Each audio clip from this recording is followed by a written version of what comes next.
বাংলাদেশ প্রতিবেশী রাষ্ট্রের দিকে এই মুহূর্তে শুধু ভারতবর্ষ তাকিয়ে রয়েছে এমনটা নয়, গোটা বিশ্ব তাকিয়ে রয়েছে। এবং সবথেকে বড় প্রশ্ন যেটা, বাংলাদেশের আজকের এই পরিস্থিতির জন্য, এই পরিণতির জন্য দায়ী কে বা কারা? কি কারণে আজকে বাংলাদেশের এরকম একটা পরিস্থিতি তৈরি হলো? কি কারণে বাংলাদেশের শাসন ক্ষমতা কার্যত চলে গেল সেনার দখলে? আমি এই নিয়ে অবশ্যই আলোচনায় আসবো এবং আরো বিস্তারিত তথ্য প্রতি মুহূর্তের আপডেট আপনাদের সামনে দেবো। কিন্তু শুরুতে অত্যন্ত গুরুত্বপূর্ণ দুটি বিষয় রাখবো আপনাদের সামনে। উত্তাল বাংলাদেশ, মৃত্যু ছাড়ালো 300, প্রধানমন্ত্রীর পদে ইস্তফা হাসিনার। একেবারে সেনার উপস্থিতিতে ইস্তফাপত্রে সই করেন প্রধানমন্ত্রী শেখ হাসিনা এবং পদত্যাগী প্রধানমন্ত্রী। এই মুহূর্তে খবর পাওয়া যাচ্ছে তিনি উত্তরপ্রদেশে পৌঁছেছেন। সেনার দখলে বাংলাদেশ, প্রতিটা হত্যার বিচার হবে, বার্তা দিচ্ছেন সেনাপ্রধান। এই বার্তা দেওয়ার পর বাংলাদেশের রাষ্ট্রপতির সঙ্গে বৈঠক করছেন বাংলাদেশের সেনাপ্রধান বলে জানা যাচ্ছে এবং তিনি স্পষ্ট জানিয়ে দিয়েছেন যে এখন থেকে সম্পূর্ণ দায়িত্ব, সমস্ত দায়িত্ব তাঁর, অর্থাৎ সেনা দায়িত্ব নিচ্ছে বাংলাদেশের। কিন্তু শুরুতে আপনাদের দেখাতে চাইবো বাংলাদেশের এই মুহূর্তে যা পরিস্থিতি। লন্ডনের উদ্দেশ্যে শেখ হাসিনা রওনা দেবেন, সূত্র মারফতে খবর পাওয়া যাচ্ছে। কিছুক্ষণ আগে আপনাদের বলছিলাম যে উত্তরপ্রদেশের গাজিয়াবাদে পৌঁছেছেন শেখ হাসিনা, কিছুক্ষণ তিনি সেখানে থাকবেন। আর এই মুহূর্তে সূত্র মারফত খবর পাওয়া যাচ্ছে ভারত থেকে লন্ডনের উদ্দেশ্যে রওনা দেবেন শেখ হাসিনা। আপনারা জানেন যে গাজিয়াবাদে পৌঁছেছে শেখ হাসিনার বিমান। এই গাজিয়াবাদের হিন্ডন এয়ারবেসে কিছুক্ষণ আগে পৌঁছেছিল শেখ হাসিনার বিমান। সেখানে কিছু সময়ের জন্য থাকার পর লন্ডন যাবেন, এই সূত্র মারফত খবর পাওয়া যাচ্ছে। প্রথম থেকে এই একটা সম্ভাবনার কথা উঠে আসছিল যে দিল্লিতে নাকি লন্ডনে যাবেন শেখ হাসিনা। কিছুক্ষণ আগে এই খবর আপনাদের আমরা জানিয়েছিলাম যে কোনো রাজনৈতিক আশ্রয় ভারতের কাছে চাননি বাংলাদেশের পদত্যাগী প্রধানমন্ত্রী শেখ হাসিনা। এবং এই মুহূর্তে খবর পাওয়া যাচ্ছে যে এখান থেকে তিনি লন্ডন যাবেন। লন্ডনে শেখ হাসিনা যাবেন, সূত্র মারফতে খবর পাওয়া যাচ্ছে বাংলাদেশ সেনার মালবাহী বিমানে ভারতে এসেছেন হাসিনা। সংবাদ সংস্থা পিটিআই এই খবর জানাচ্ছে বাংলাদেশ সেনার যে মালবাহী বিমান তাতে ভারতে এসেছেন শেখ হাসিনা। গাজিয়াবাদের হিন্ডন এয়ারবেসে হাসিনার বিমান অবতরণ করেছে।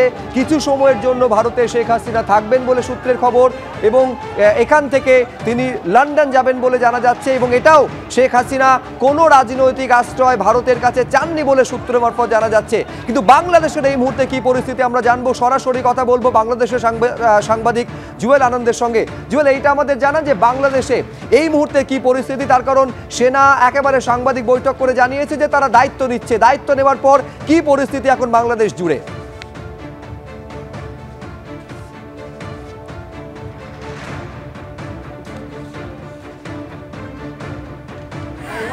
গণভবনের ইনশাআল্লাহ আমাদের সঙ্গে যোগাযোগ বিচ্ছিন্ন হয়ে গেছে, আরেকবার যোগাযোগ করার চেষ্টা করছি। কিন্তু বাংলাদেশের এই মুহূর্তের পরিস্থিতি আপনাদের আমরা বলবো যে শেখ হাসিনা বাংলাদেশের যিনি পদত্যাগী প্রধানমন্ত্রী, যিনি সেনাবাহিনীর উপস্থিতিতে ইস্তফাপত্রে সই করেছেন এবং তারপর সেখান থেকে তিনি একেবারে ভারতে চলে আসেন। এই মুহূর্তে কিছুক্ষণ আগে জানাচ্ছিলাম উত্তরপ্রদেশের গাজিয়াবাদের হিন্ডন এয়ারবেসে তার বিমান অবতরণ করেছে। বাংলাদেশের সেনার যে মালবাহী বিমান, সেই বিমানে করে ভারতে এসেছেন শেখ হাসিনা। পিটিআই মারফত সূত্র মারফত এই খবর জানা যাচ্ছে। গণভবনের ভিতরে যাচ্ছি। এইটা হচ্ছে বঙ্গবন্ধু মিউজিয়ামের ছবি দেখতে পাচ্ছেন, যেখানে আগুন ধরিয়ে দেওয়া হয়েছে।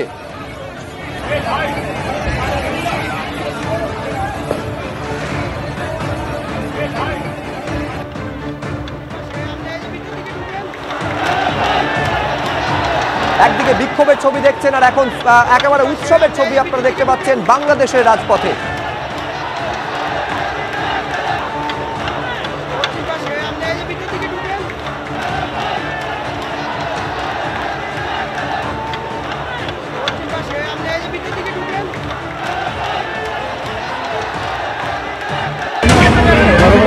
আমরা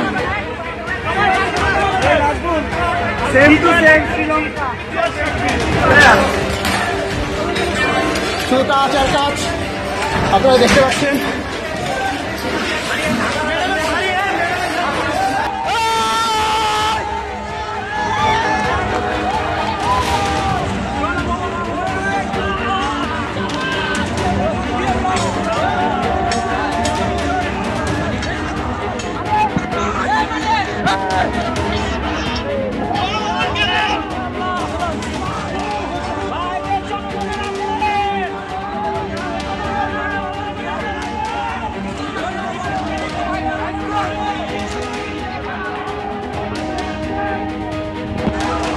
এই মুহূর্তে খবর পাওয়া যাচ্ছে ব্রিটিশ সরকার অর্থাৎ ইউকে গভর্নমেন্ট তারা শেখ হাসিনার যে আবেদন তা খারিজ করে দিয়েছে। রাজনৈতিক আশ্রয় চেয়েছিলেন কিন্তু সেই আশ্রয় দিচ্ছে না ব্রিটিশ সরকার, এই খবর পাওয়া যাচ্ছে সূত্র মারফত। শুরুতে আপনাদের বলছিলাম যে ভারতের কাছে কোনো রাজনৈতিক আশ্রয় তিনি চাননি, কিন্তু তিনি লন্ডন উড়ে যাচ্ছেন এই খবর পাওয়া যাচ্ছিল। কিন্তু রাজনৈতিক আশ্রয় শেখ হাসিনা চেয়েছিলেন, সেই আবেদন খারিজ করে দিয়েছে ব্রিটিশ সরকার। এই ছবি আপনারা বাংলাদেশে দেখছেন। অন্যদিকে যে মালবাহী বিমানে বাংলাদেশ থেকে ভারতে এসেছেন, সেনার মালবাহী বিমানে সেখানে অর্থাৎ হিন্ডন এয়ারবেসে অবতরণ করেছে সেই বিমান, সেখান থেকে লন্ডন উড়ে যাওয়ার কথা ছিল, কিন্তু যে আবেদন জানানো হয়েছিল সে আবেদন খারিজ করে দিয়েছে ব্রিটিশ সরকার।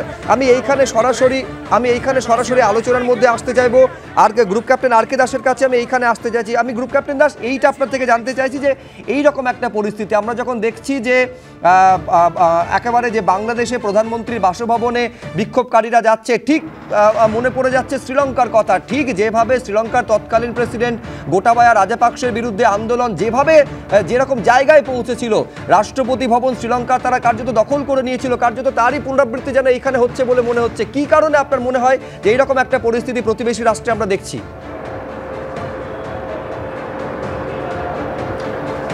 দেখো, যদিও বলা হচ্ছে কি এই যে আন্দোলনটা শুরু হয়েছে for student rebellion, student revolution, job quota, একটা এই যে কোটা যেটা ছিল, যেটা আমাদের দেশেও আছে, অনেক দেশেই আছে, কিন্তু এই যে কোটার জন্যে এত বড় একটা আন্দোলন আমার মনে হয় না।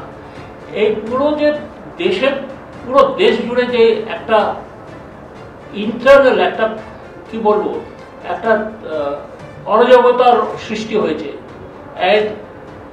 পাবলিক প্লেসেসে ভাঙচুর, মারপিট, রক্তারক্তি এইসব যে হচ্ছে, এর পিছনে there is definitely foreign interest। আর আমি সোজা বলে দিচ্ছি, এটা শুরু হয়েছিল যখন শেখ হাসিনা চায়না গেছিল। ওখান থেকে ওনাকে কিন্তু আর্থিক টেনিওরের পরে কিন্তু ওনাকে ফিরে আসতে হলো। ওনার যে সময় ওখানে কাটার দরকার ছিল ফরেন এড, যেটা চায়না সরকার আগে অ্যাকসেপ্ট করেছিল, কিন্তু সেটা যখন অ্যাকসেপ্ট করেনি সে কিন্তু চলে আসলো। মানে it was the first clear indication কি চায়না আর শেখ হাসিনার মধ্যে কোথাও একটা প্রবলেম শুরু হয়েছে। আর তারপর থেকেই কিন্তু একটা স্নোবলিং এফেক্ট শুরু হয়েছে, এবং এই পুরো ঘটনাটা যেটা হচ্ছে এই পুরো 15 দিন থেকে, এটা কিন্তু চায়না, এবং আমি এটাও পরিষ্কার জানিয়ে দিচ্ছি কি there is a definite interest of Pakistan ISI। আমি এখানে একবার দর্শকদের দেখাতে চাইবো যে বাংলাদেশের সেনাবাহিনী প্রধান তিনি সাংবাদিকদের মুখোমুখি হয়েছিলেন, এবং সাংবাদিকদের মুখোমুখি হয়ে তখন তিনি ঠিক কি বললেন দেখুন।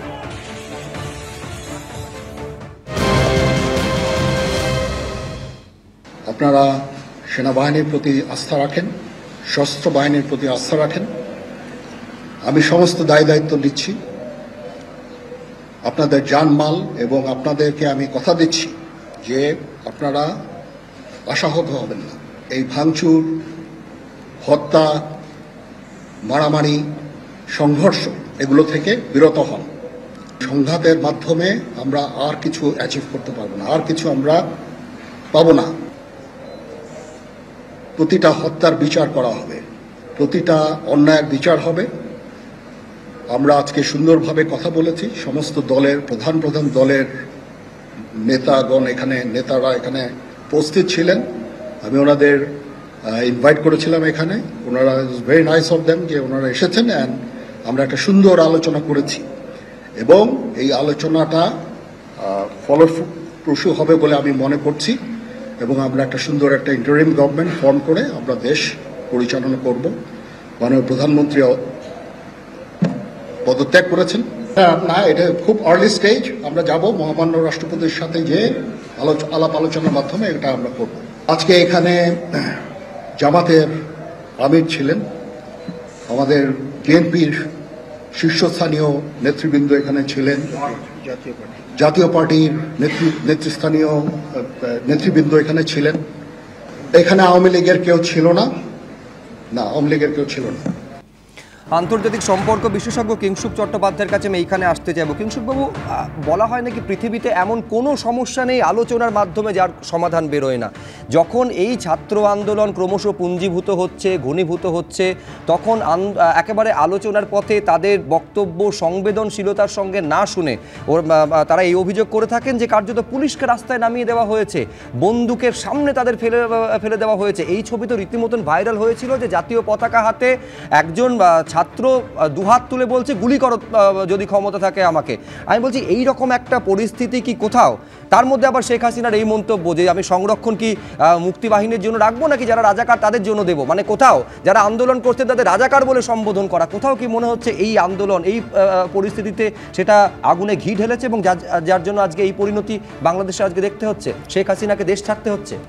নিঃসন্দেহে আমি বাংলাদেশে গত নির্বাচনের আগে এবং পরে আমি দুবার যাই এবং সেখানে একটা জিনিস খুব পরিষ্কার ছিল যে শেখ হাসিনার সময়ে গণতন্ত্র আমরা শেখ হাসিনাকে গণতান্ত্রিকভাবে নির্বাচিত নেত্রী বলে জানলেও বাংলাদেশে একটা ভাষ্য উঠে আসছিল যে শেখ হাসিনার সময়ে গণতন্ত্র রীতিমতো মানে বিঘ্নিত এবং প্র্যাকটিক্যালি বিলম্বিত অবস্থায় রয়েছে।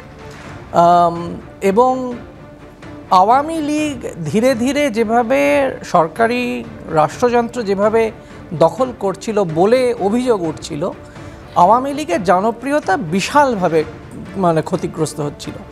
এবং এই মানে এরপরে ওই মুক্তিযুদ্ধের যারা যুক্ত ছিলেন তাদের পরিবারের লোকেদের অগ্রাধিকার দেওয়া হবে, এটা একটা অদ্ভুত ধরনের আমাদের আরেকজন প্যানেলিস্ট এটা আগে বলেছিলেন যে ভারতবর্ষ সংরক্ষণ আছে। ভারতবর্ষের সংরক্ষণের চরিত্র এটা নয়। ভারতবর্ষের সংরক্ষণের ক্ষেত্রে কখনো এরকম বলা হয়নি যে কংগ্রেসের বা স্বাধীনতা সংগ্রামের সঙ্গে জড়িত লোকেদের চাকরির ক্ষেত্রে অগ্রাধিকার দেওয়া হবে, তাদের আলাদাভাবে স্বীকৃতি দেওয়া হয়।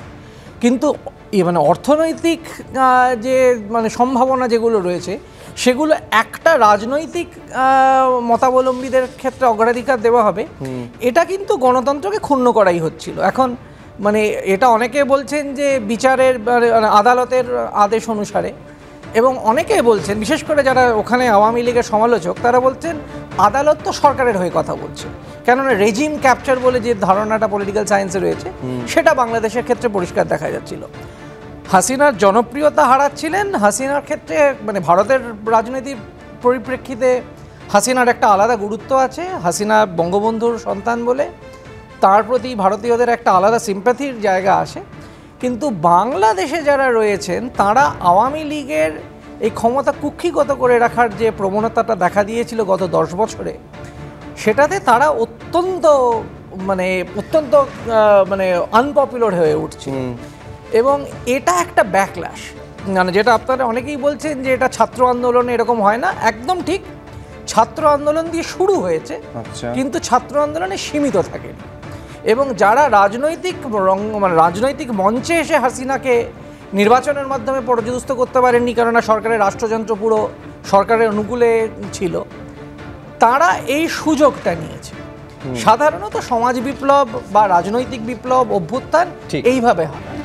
এই মুহূর্তে গুরুত্বপূর্ণ খবর, ভারত থেকে বাংলাদেশগামী সমস্ত বিমান বাতিল করা হয়েছে। আরেকবার আপনাদের বলবো, ভারত থেকে বাংলাদেশগামী সমস্ত বিমান বাতিল ঘোষণা করা হয়েছে। ব্রতদীপ ভট্টাচার্য আমাদের প্রতিনিধি আরো বিস্তারিত বলবেন তা নিয়ে। ব্রতদীপ, দেখো, আজকে বিকেল 4:46 থেকে বাংলাদেশের ঢাকা বিমানবন্দর সেখানে অপারেশনস বন্ধ করে দেওয়া হয়েছে। অর্থাৎ ঢাকা থেকে কোনো বিমান উঠতে পারবে না এবং কোনো বিমান নামতে পারবে না। রাত 11:30 পর্যন্ত এই ক্লোজারের সিদ্ধান্ত নেওয়া হয়েছে। 11:30 পর্যন্ত ঢাকা বিমানবন্দরে কোনো বিমান যাবে না বা সেখানে আসবে না। এবং এই ঘোষণা হওয়ার পর কিন্তু চরম সমস্যায় পড়েন যারা যাত্রী, যারা বিভিন্ন জায়গা থেকে ঢাকায় যাচ্ছিলেন কিংবা ঢাকা থেকে অন্যত্র যাত্রা করতে যাচ্ছিলেন। তোমায় জানিয়ে রাখি সুব্রজিৎ, 3টি বিমান ঢাকা বিমানবন্দরে, সেটা শিডিউল ছিল 5:10 পর থেকে, অর্থাৎ একটা 5:10, একটা 5:15 এবং পরবর্তী একটা 7টা নাগাদ। এই 3টি বিমানই কিন্তু আটকা পড়েছিল, যার মধ্যে একটি ভারতের বিমান ছিল ইন্ডিগো এয়ারলাইন্সের। সেই বিমানটি 6E1106 সেটি ঘোষণা হয় 4:46 কিন্তু এটা শিডিউল ছিল 5:10। স্বাভাবিকভাবেই কিন্তু সেই বিমান নিয়ে একটা আশঙ্কা তৈরি হয়েছিল, যদিও পরবর্তীতে বিভিন্ন আলোচনার পর সেই বিমানটিকে ছাড়ার সিদ্ধান্ত নেয় এবং কিছুক্ষণ আগেই সেই বিমানটি কলকাতা বিমানবন্দরে ল্যান্ড করেছে। শুধু তাই নয়, বিভিন্ন জায়গা থেকে যে বিমানগুলি ঢাকা যাচ্ছিল তার মধ্যে বেশ কয়েকটি বিমান সেগুলোকে কলকাতায় ডাইভার্ট করা হয়েছিল। যেমন চেন্নাইয়ের থেকে ইন্ডিগোর একটি বিমান যেটা ঢাকায় যাচ্ছিল, কিন্তু যখন সেটি মাঝপথে তখনই কিন্তু এই ঢাকা বিমানবন্দর বন্ধ করার ঘোষণা করা হয়। তারপরে সেই বিমানটিকে কলকাতায় নামানো হয়। 81 জন যাত্রী ছিলেন, যাদের মধ্যে অধিকাংশই বাংলাদেশি নাগরিক ছিলেন। সেই কারণে তাদের কলকাতায় বিমান থেকে বাইরে আসার অনুমতি ছিল না। পরবর্তীতে সিদ্ধান্ত হয়। আপাতত তোমাকে ধন্যবাদ। নিঃসন্দেহে বাংলাদেশের এই পরিস্থিতি একাধিক অত্যন্ত প্রাসঙ্গিক প্রশ্নকে সামনে এনে দাঁড় করিয়েছে। আমি কংগ্রেস মুখপাত্র অশোক ভট্টাচার্যের কাছে আসতে চাই যে অশোকদা, কোথাও কি এইটা আপনার মনে হচ্ছে বাংলাদেশের এই ছবিটা, এমনিতে বলা হয় যে বিরোধী স্বর, বিরুদ্ধ স্বর যত শক্তিশালী হয় গণতন্ত্র তত পল্লবিত হয়। বাংলাদেশে যেভাবে শাসক দলের বিরুদ্ধে বারে বারে ওই বিরোধী স্বর, বিরোধী দলকে কার্যত পদদলিত করার অভিযোগ সামনে এসেছে, সেই কারণে আজকে বাংলাদেশের এই পরিণতি, মানে গণতন্ত্র থাকে না যদি বিরোধীরা না থাকে। কোথাও কি এটা মনে হচ্ছে? দেখুন, প্রথম কথাটা হচ্ছে যে প্রতিবেশী একটি রাষ্ট্র, তার আভ্যন্তরীণ ব্যাপারে আমি সরাসরি তো এই অর্থে মন্তব্য করতে পারি না, কিন্তু এটা সারা পৃথিবীর ইতিহাসের, যুগ যুগের ইতিহাসের একটা প্রবণতা যে রাষ্ট্রশক্তি বা শাসক কিংবা শোষক যাই আমরা বলি না কেন, তার বিরোধী যে স্বর, সেই স্বরকে কখনো দেশদ্রোহী বলে একটা দাগিয়ে দেওয়া, দেশ বিরোধী বলে দাগিয়ে দেওয়া, কিংবা যেটা বাংলাদেশে হয়েছে। দেখুন, 2 নম্বর কথা যেটা খুব গুরুত্বপূর্ণ আমার মনে হচ্ছে, বাংলাদেশের আভ্যন্তরীণ ব্যাপারের থেকেও আমি খুব চিন্তিত ভারতবর্ষটাকে নিয়ে। আপনি যদি খুব ভালোভাবে লক্ষ্য করেন, দক্ষিণ পূর্ব এশিয়ায় কিন্তু ভারত ক্রমশ একা হয়ে যাচ্ছে। ইভেন ডোকালামের ঘটনার পরে কিন্তু নেপাল, যে নেপাল হিন্দু রাষ্ট্র নেপাল কোট আনকোট, সেটা ভারতের বিরুদ্ধে চলে গেছে। মালদ্বীপেও এই মুহূর্তে সরকার পরিবর্তনের পর ভারতের বিরুদ্ধে। আপনাকে ভাবতে হবে যে আজকে বাংলাদেশ, যে বাংলাদেশের সাথে একটা অদ্ভুত বৃত্ত সম্পন্ন হলো বলে আমার মনে হচ্ছিল আপনাদের প্রতিবেদন যখন দেখছিলাম, যে মুজিব পাকিস্তানের জেল থেকে ছাড়া পেলেন, পাকিস্তান থেকে বিমানে লন্ডন হয়ে দিল্লি অবতরণ করলেন, ইন্দিরা গান্ধী সংবর্ধনা দিলেন, বাংলাদেশ গেলেন। আজকে ঠিক উল্টো পথটা হচ্ছে। আপনি ভাবুন, মানে এটাকে আমি বলছি কোইন্সিডেন্টলি, কাকতালীয় ব্যাপার, কিন্তু একটা বৃত্ত এই কারণে সম্পূর্ণ হলো যে আন্দোলন হয়েছে শুভ্রজিৎ, সেখানে ভারত বিরোধী স্লোগান উঠে এসেছে। আরো একটা মিল আছে, বা মুজিবুর রহমানকে হত্যা করা হয়েছিল সেটাও ছিল অগাস্ট মাস। একেবারে আর একটা জিনিস আমি যেটা বলছি, ভারত বিরোধী স্লোগান হয়েছে। কি হবে না হবে পরের কথা, আমি শুধু 2টো কথা বলবো এই পর্যায়ে, যে দক্ষিণ পূর্ব এশিয়ার দেশগুলিতে শান্তি গণতন্ত্র প্রতিষ্ঠার জন্য আমি যে দল করি, ভারতীয় জাতীয় কংগ্রেসের নেতৃত্বে ভারতবর্ষের একটা ইতিবাচক ভূমিকা ছিল, সে শ্রীলঙ্কাই হোক, সে বাংলাদেশই হোক।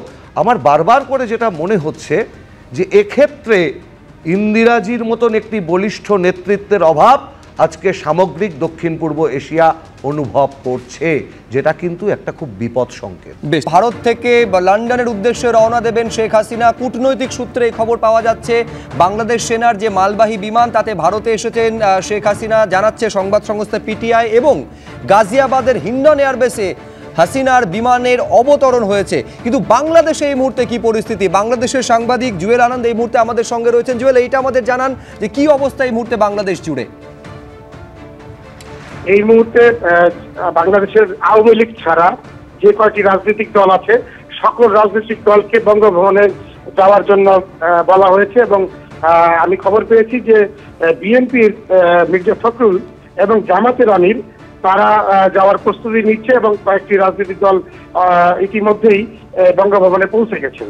সেনাপ্রধান সহ সকলেই, আরো যারা রাজনৈতিক দল আছে তাদের জন্য অপেক্ষা করা হচ্ছে। হয়তো রাত 12টার আগেই একটি অন্তর্বর্তীকালীন সরকারের ঘোষণা দেওয়া হবে, এবং একটি প্রাথমিক কিছু নাম তালিকা করা হয়েছে। এই বৈঠকের মাধ্যমেই সিদ্ধান্ত হবে। এর মধ্যে আমি ইতিমধ্যে আপনাকে জানিয়েছি 2 জনের নাম।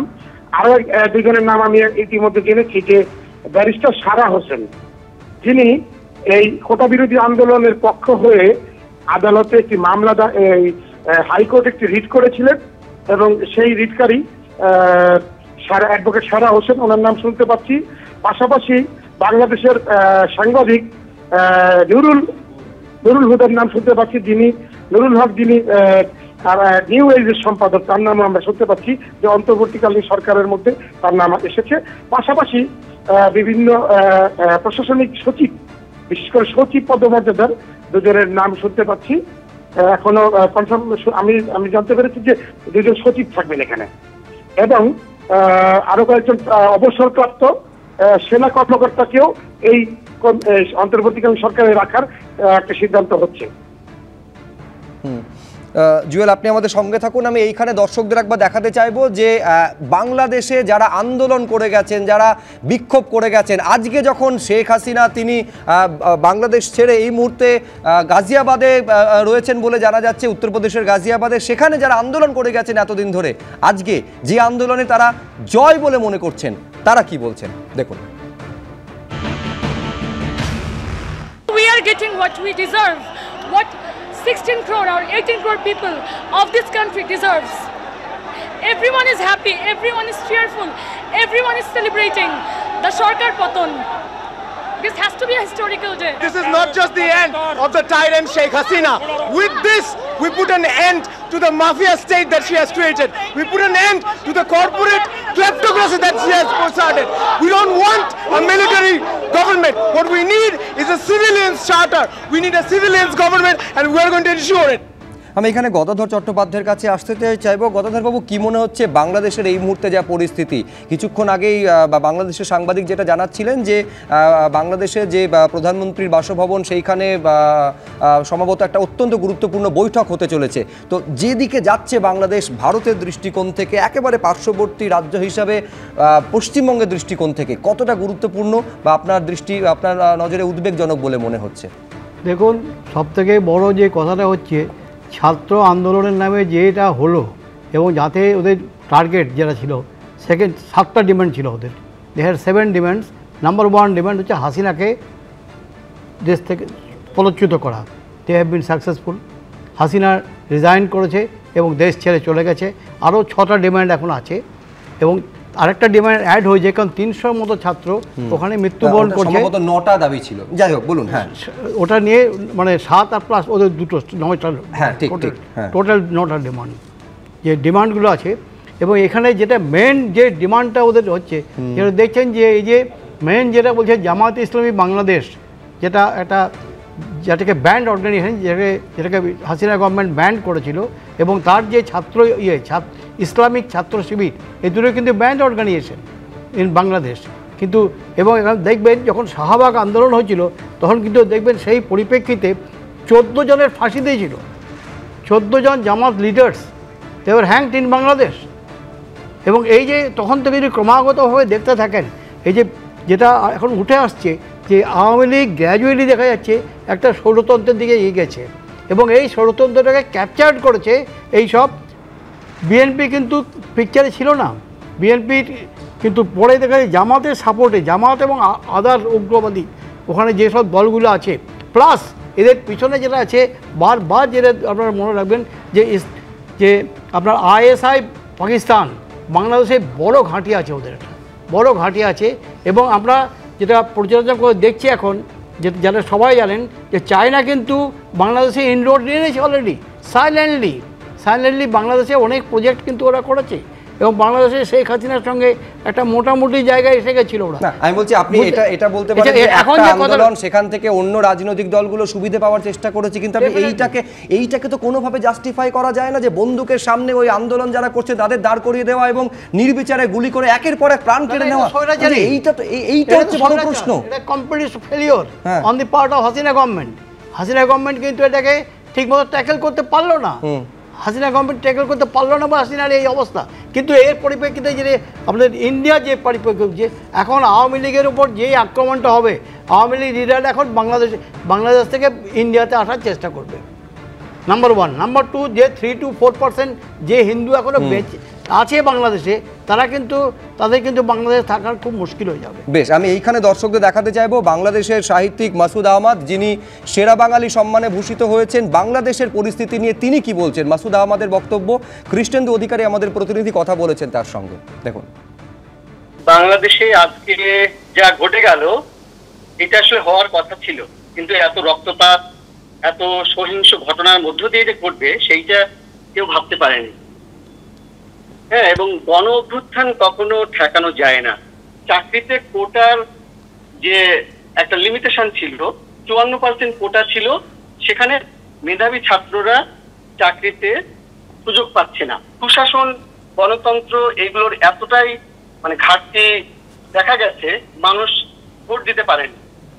সে কারণে মানে দীর্ঘদিনের পুঞ্জীভূত যে মানুষের ক্ষোভ ছিল, রাগ ছিল, নানা রকম অভিযোগ ছিল, সেইগুলোই হচ্ছে যে ক্রমশ দানা বেঁধেছে। রাস্তায় তো শুনছি মানে বিজয় উল্লাস চলছে, ছবিটা কি দেখতে পাচ্ছেন আপনার বাড়ির চারপাশে? আপনি তো ঢাকাতেই আছেন। আমি আপনাকে একটু তোমাকে দেখাচ্ছি যে আমার বাংলাদেশের ছবি দেখতে পাচ্ছি। হ্যাঁ, এই মুহূর্তে একটু রাস্তা থেকে দূরে, তারপর আমি দেখেছি যে আমাদের এখানে কারফিউ চলছে, কারফিউর ভেতরেও শত শত রিক্সা, মোটরসাইকেল, ছোট গাড়ি এবং দল বেঁধে মানুষ পতাকা হাতে নিয়ে উল্লাস করতে করতে যাচ্ছে। যে গণভবন, যেখানে প্রধানমন্ত্রীর বাসভবন সাধারণ মানুষ প্রবেশ করতে পারে না, সেখানে লাখ লাখ মানুষ ঢুকে গেছে। সাধারণ মানুষ, রিক্সা চালক থেকে শুরু করে ছাত্র, সমস্ত শ্রেণীর মানুষ ঢুকে গেছে। আমি এইখানে অঙ্কন দত্তর কাছে আসতে চাইবো। অঙ্কন, অত্যন্ত গুরুত্বপূর্ণ, আমি নিঃসন্দেহে তুমি কিভাবে দেখতে চাইছো আমি সেটা তোমার থেকে জানতে চাইবো। জানুয়ারি মাসে ভোট হলো, সেই ভোটে পঞ্চমবারের জন্য ঢাকার মসনদে বসলেন শেখ হাসিনা। একেবারে নিরঙ্কুশ সংখ্যাগরিষ্ঠতা যাকে বলে তিনি পেলেন। সেই ভোটকে বিএনপি সহ অন্যান্য যে বাম দল তারা বয়কট করলো। আমি বলছি জানুয়ারি মাসে নিরঙ্কুশ সংখ্যাগরিষ্ঠতা নিয়ে পঞ্চমবারের জন্য প্রধানমন্ত্রী নির্বাচিত হলেন শেখ হাসিনা, এবং আমরা কথা বলছি অগাস্টে। 7 মাসের মধ্যে দেশ ছেড়ে তাকে চলে যেতে হচ্ছে। কতটা ইঙ্গিতবাহী এই ছবি বলে মনে হচ্ছে তোমার? দেখুন, একটি অন্য রাষ্ট্রের আভ্যন্তরীণ বিষয় নিয়ে মন্তব্য করার জন্য আমি এন্টাইটেলড নই।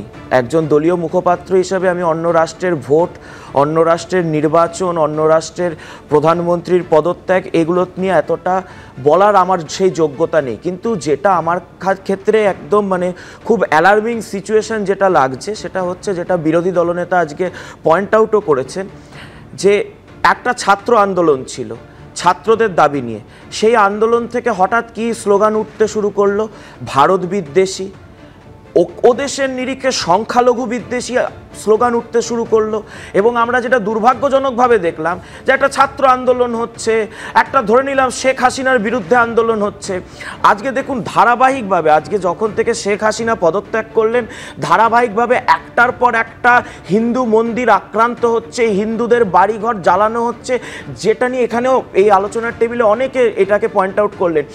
আশঙ্কার বিষয়টা এখানে, আমরা কি তাহলে আবারও একটা ওই রিফিউজিদের, যেটা আমরা দেখেছিলাম 71-এ, যেটা আমরা দেখেছিলাম 46-47-এর পর, সেই একই ধরনের ঘটনার আমরা সম্মুখীন হতে যাচ্ছি?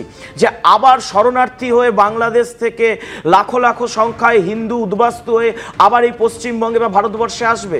কারণ এই পরিস্থিতিটাকে সামাল দেওয়ার মতো কিন্তু কোনো জায়গা নেই। আজকে যে আমরা দেখলাম জামাতের যিনি আমির বৈঠক করেছেন, আমিরের যিনি সহযোগী রয়েছেন, সেই সহযোগী আবার বসে আবার বলছেন ভাস্কর্য রূপে যে সমস্ত মূর্তি রয়েছে সেগুলোকে সরিয়ে দিতে হবে। এটা খুব অ্যালার্মিং। রিজু, আমি দেখুন, বাংলাদেশ নিয়ে কোনো মন্তব্য করতে চাই না, কিন্তু আমি একটা কথা বলবো, যেটা বাংলার মুখ্যমন্ত্রী আজকে বিধানসভার বাইরে বলেছেন।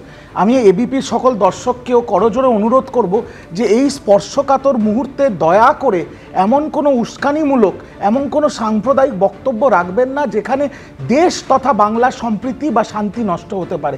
এখন তো সেই জায়গাটা না। আর এটা আন্তর্জাতিক বিষয়, বিদেশ মন্ত্রক দেখছে, স্বরাষ্ট্র মন্ত্রক দেখছে, কেন্দ্রীয় সরকার দেখছে। আর এখানে এই পার্টিকুলার সাবজেক্টে কেন্দ্রীয় সরকারের সাথে 100% রাজ্য সরকার কাঁধে কাঁধ মিলিয়ে কাজ করবে। আমরা চাই, আমরা প্রার্থনা করি বাংলাদেশে শান্তি ফিরে আসুক, বাংলার সাথে ভারতবর্ষের সুমধুর সম্পর্ক বজায় থাকুক, ছাত্ররা বাড়ি ফিরে যাক। কিন্তু আবারও বলবো, এই মঞ্চ থেকে বলবো, বিজেপির বিরোধী দলনেতা থেকে, বিজেপির মুখপাত্র থেকে, বিজেপির কিছু নেতারা যারা সোশ্যাল মিডিয়ায় শুরু করে দিয়েছেন নিজেদের হিন্দু মুসলিমের রাজনীতি, উস্কানিমূলক রাজনীতি, কে আসবে দেশে, কে শরণার্থী হবে, সে ডিসিশন নেবে কেন্দ্রীয় সরকার, ডিসিশন নেবে বিদেশ মন্ত্রক, স্বরাষ্ট্র মন্ত্রক। শুভেন্দু অধিকারী একটা রাজ্যের বিরোধী দলনেতা মাত্র। এখন এত বড় বড় কথা বলার কোনো দরকার নেই, শান্তি বজায় রাখুন। আমি এইখানে আরেকবার সমীর মিত্রর কাছে আসতে চাইবো, সেটা হচ্ছে বিএসএফ এর তরফে। সমীরদা, একদম শুরুতেই যে বিষয়ে আপনার কাছে এসেছিলাম, যে একেবারে সীমান্ত এলাকায় নজরদারি অত্যন্ত করা হয়েছে, ঠিক কী রকম পদক্ষেপ এই মুহূর্তে দাঁড়িয়ে বিএসএফ এর তরফে হচ্ছে বলে আপনি এখানে বসে খবর পাচ্ছেন? দেখো, আমরা বেশ কিছু স্পট আছে along the Indo Bangladesh border, যেখানটার যেগুলো এই তোমার ইনফিল্ট্রেশন প্রোন অর অবৈধ প্রবেশ যেটাকে আমরা বলি, পোরাস বর্ডার অনেকটা রয়েছে। পোরাস বর্ডার তো আছেই। এখন পোরাস বর্ডারে এই যে সিচুয়েশনটা, এই সিচুয়েশনটা কিন্তু আগের থেকেই অ্যাপ্রিহেন্ড করা গেছিল। সেদিন আমার কাছে একটা গেছিলেন ওই ইন্টারভিউ নিতে এবিপি আনন্দ থেকে, তখন আমি বলেছিলাম যে কয়েকটা পয়েন্ট দিয়ে যে তার মধ্যে কি কি থাকবে। সেই জায়গাটা এক হচ্ছে যে বর্ডারে এর উপরে প্রচণ্ডভাবে এখন প্রেশার আসবে, যে সেই জায়গাটায় যেন কেন্দ্রীয় সরকারের তরফ থেকে ক্লিয়ার কাট নির্দেশ দেওয়া থাকে যে যদি বর্ডারের দিকে তারা এগিয়ে আসে তাহলে আমরা কি করব।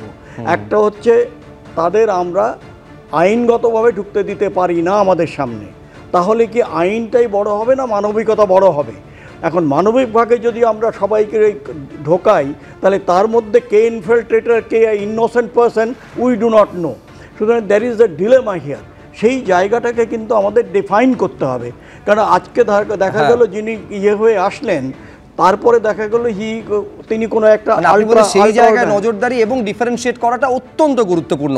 এই যে পরিস্থিতি আপনারা দেখতে পাচ্ছেন বাংলাদেশে, কার্যত এই রকম একটা পরিস্থিতি কি অবশ্যম্ভাবী ছিল? এই প্রশ্নটা বারে বারে সামনে আসছে। আমি এইখানে আন্তর্জাতিক সম্পর্ক বিশেষজ্ঞ উর্বি দেবীর কাছে আসতে চাইবো। বিষয়টা হচ্ছে, দেখুন, ইংরেজিতে একটা কথা আছে, what is done cannot be undone. কিন্তু প্রশ্ন আজকে যখন সেনাবাহিনী প্রধান বলছেন যে প্রত্যেকটা হত্যার বিচার করা হবে, তার মানে হত্যা হয়েছে, একেবারে এই প্রশ্নটা বড়ভাবে আসছে যে সেই হত্যার নির্দেশ একেবারে দেখা মাত্র গুলি করার নির্দেশ তার মানে কি সরকারের তরফে দেওয়া হয়েছিল? এইখানে প্রশ্নটা হচ্ছে, যদি ধরুন আরেকটু নমনীয়তা, আরেকটু সংবেদনশীলতা প্রধানমন্ত্রী হিসাবে শেখ হাসিনা দেখাতেন, যারা আন্দোলনকারী তাদের সঙ্গে সোজাসুজি সংঘাত বা সংঘর্ষে না গিয়ে আলোচনার মাধ্যমে তাদের বক্তব্য এবং মন্তব্য অত্যন্ত সংবেদনশীলতার সঙ্গে তিনি দেখতেন, আজকে হয়তো 300 জনের প্রাণ চলে যেত না এবং এই পরিস্থিতি আমাদের দেখতে হতো না। আপনি কি এই বক্তব্যের সঙ্গে সহমত? হ্যাঁ, এটা তো নিশ্চয়ই যে প্রধানমন্ত্রী শেখ হাসিনা যদি আরেকটু পরিণত রাজনীতিবিদের মতো কাজ করতেন, যদি প্রথম থেকে আলোচনাতে আসতেন, যদি প্রথম থেকে কোনো রকম এরকম বেফাস মন্তব্য না করে জনগণের মত, জনগণের অভিমত, জনগণের ইমোশনকে একটু বোঝার চেষ্টা করতেন, তাহলে হয়তো আজকে এই দিন আসতে হতো না।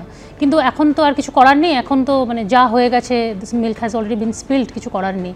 তো এটা ওদের ইন্টারনাল প্রবলেমসের মধ্যে তো ভারতবর্ষের কিছু করার নেই। ভারতবর্ষের যেটা প্রবলেম হবে সেটা হচ্ছে এর ফলে যে স্পিলওভার এফেক্টটা বর্ডারে আসবে, বা যে স্পিলওভার এফেক্টটা ডেমোগ্রাফির মধ্যে আসবে, বা ধরুন ভারতবর্ষ আর বাংলাদেশের মধ্যে রিলেশনটা যদি আমরা দেখি, এমইএ ডকুমেন্ট বলছে historical ties, we are bound in history. তারপরের মধ্যে কালচারাল রিলেশন আছে, ল্যাঙ্গুয়েজ, এথনিক টাইজ আছে, ডায়াসপোরা টাইজ আছে। ভারতবর্ষ সাউথ এশিয়াতে সেকেন্ড লার্জেস্ট পার্টনার বাংলাদেশ, আর বাংলাদেশ হচ্ছে the largest partner, economic partnership হিসেবে দেখি, সেগুলো অনেক এফেক্ট করবে। তো সাউথ এশিয়া ডিস্টেবিলাইজ হয়ে গেলে সবথেকে বড় এফেক্ট কিন্তু ভারতবর্ষের উপরেই পড়বে। তো এটা কিন্তু আমাদের এখন ভারতের অনেকটা পরিণত কূটনীতির দরকার। এবং আরও একটা মূল বিষয় বলবো যে এখানে যে আমরা যদি ওদের ডেমোগ্রাফি দেখি, সংখ্যালঘু মানুষেরা, যারা সংখ্যালঘু হিন্দুদের, তাদের কিন্তু একটা খুব করুণ পরিস্থিতি চলে আসছে, বিকজ 22% থেকে অলরেডি 8.5%-এ তারা তাদের সংখ্যাটা অনেক নেমে গেছে। তো এটা কিন্তু একটা বিশাল বড় দেখার বিষয় যে কী রকম কূটনীতি তারা ভারতবর্ষ এবার নেবে। একেবারে খুব দ্রুত কিংসুক বাবু,